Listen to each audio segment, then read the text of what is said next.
Hi friends, welcome to our channel. Hindu సాంప్రదాయంలో నాగులను పూజించడం అనాదిగా వస్తున్న ఆచారం. నాగులకి పురాణాల్లో ప్రత్యేక స్థానం కూడా ఉంది. నాగదేవతగా వాసుపాము శివుని మెడలో ఆభరణంగా ఆయనకి నిత్యం కాపలా ఉంటూ శివ సేవలో మునిగిపోతుందని విశ్వసిస్తూ ఉంటారు శివభక్తులు. అంతేందుకు పద్మనాభ స్వామి ఆలయంలో కూడా నిధిని కాపాడడానికి వేల కొద్ది పాములు ఉంటాయని వినే ఉంటాం.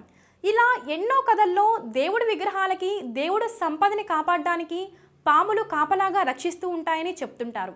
మరి నిజంగానే దేవుడికి పాములు కాపలాగా ఉంటాయా అంటే అవుననే చెప్తున్నాయి వాస్తవంగా జరిగే కొన్ని సంఘటనలు.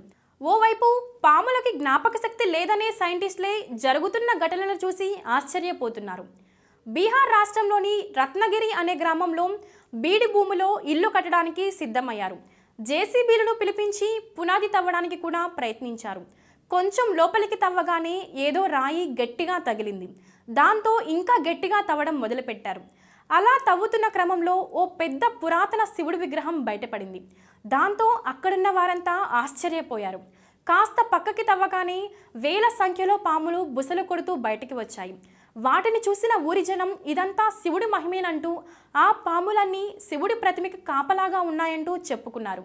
దీంతో ఈ విషయం ఆ నోట ఈ నోట పాకి జనం తండోపతండాలుగా వచ్చి ఆ విగ్రహానికి పూజలు చేయడం మొదలుపెట్టారు.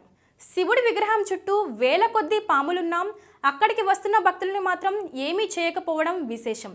అంతేకాక రాత్రైనా పగలైనా ఆ విగ్రహం దగ్గరే ఉంటూ విగ్రహాన్ని ముట్టుకుంటే బుసలు కొడుతున్నాయి. ఇదిలా ఉంటే తమిళనాడులోని తెప్పేరు మనల్లూరు శివాలయంలో చాలా ఆశ్చర్యకరమైన సంఘటన జరిగింది.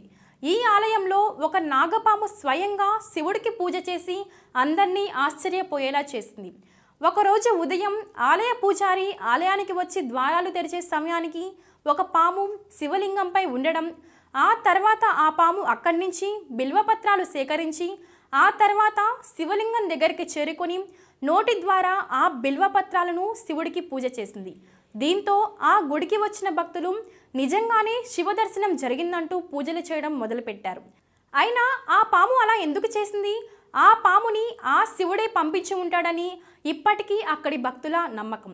అంతేకాక కేరళలోని సర్ప దేవాలయంలో దాదాపు 30,000కి పైగా నాగదేవత ప్రతిమలు దర్శనమిస్తాయి. ఈ దేవాలయంలో ఏ మూలని చూసినా ఏదో ఒక నాగదేవత విగ్రహం మనకి కనిపిస్తుంది. అంతేకాదు ఇక్కడికి ప్రతిమలకి తగ్గట్టు 30,000కి పైగా పాములు వస్తుంటాయని చెప్తూ ఉంటారు. ఇలాగే ఎన్నో దేవాలయాలకి పాములు కాపలా ఉంటున్నాయి. సో ఫ్రెండ్స్, చూశారు కదా, ఇందులో వాస్తవం ఎంతుందో అనేది పక్కన పెడితే వీటన్నిటిని చూస్తుంటే పాములకి దైవశక్తి ఉంది అని మాత్రం స్పష్టంగా అర్థమవుతుంది. ఇక ఈ విషయంపై మీ అభిప్రాయాన్ని తెలియచేయండి. ఈ వీడియో కనుక మీకు నచ్చినట్లయితే లైక్ చేయండి, షేర్ చేయండి. ఇలాంటి మరిన్ని ఇంట్రెస్టింగ్ వీడియోస్ కోసం మా ఛానల్ని సబ్స్క్రైబ్ చేసుకోండి.